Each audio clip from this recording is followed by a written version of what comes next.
Good day, my name is Clarice Nimenya from BSAT 4 Alpha, and I will be discussing the OSI model and its structure and its function. So, OSI model, or stands as Open System Interconnection Model, is a conceptual framework used to describe the functions of a networking system. The OSI model characterizes computing functions into a universal set of rules and requirements in order to support interoperability between different products and softwares. The open system interconnection model describes 7 layers that computer systems use to communicate over a network. It was the first standard model for network communications adopted by all major computers and telecommunication companies in the early 1980s. The modern internet is not based on OSI, but the simpler TCP or IP model.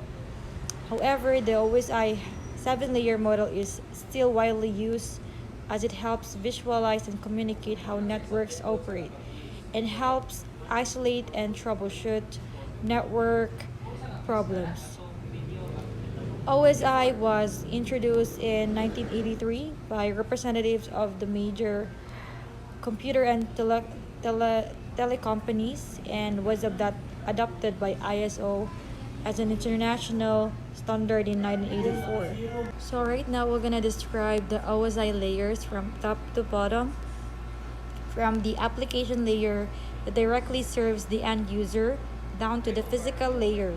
So first, application layer. The application layer is used by end user software such as web browsers and email clients. It provides protocols that allow Surface to send and receive information and present meaningful data to users.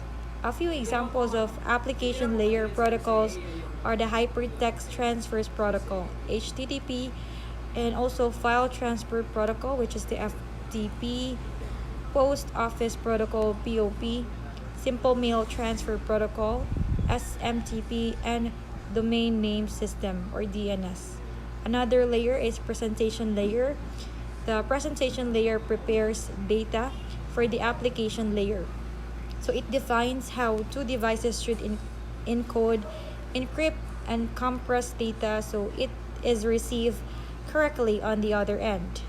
The presentation layer takes any data transmitted by the application layer and prepares it for transmission over the session layer. Next is session layer. The session layer creates communication channels called sessions between devices. It is responsible for opening sessions, ensuring they remain open and functional while the data is being transferred, and closing them when communication ends. The session layer can also set checkpoints during a data transfer. If the session is interrupted, devices can resume data transfer from the last checkpoint. So next layer is transport layer. The transport layer takes data transferred in the session layer and breaks into segments on the transmitting end. So it is responsible for reassembling the segments on the receiving end, turning it back into the data that can be used by the session layer.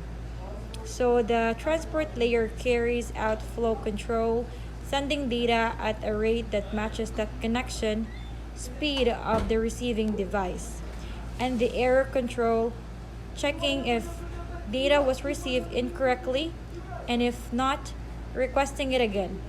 Next is network layer. The network layer has two main functions.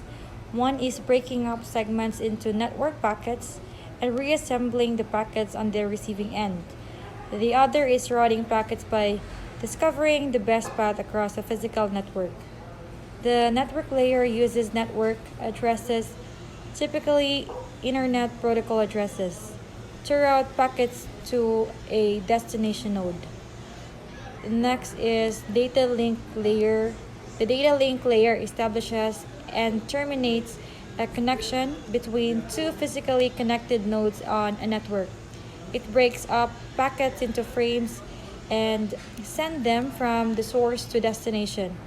This layer is composed of two parts: logical link control, or LLC, which identifies network protocols, performs error checking and synchronizes frames, and media access control, which is MAC, which uses MAC addresses to connect devices and define permissions to transmit and receive data. Last layer is physical layer. The physical layer is responsible for the physical cable or wireless connection between network nodes.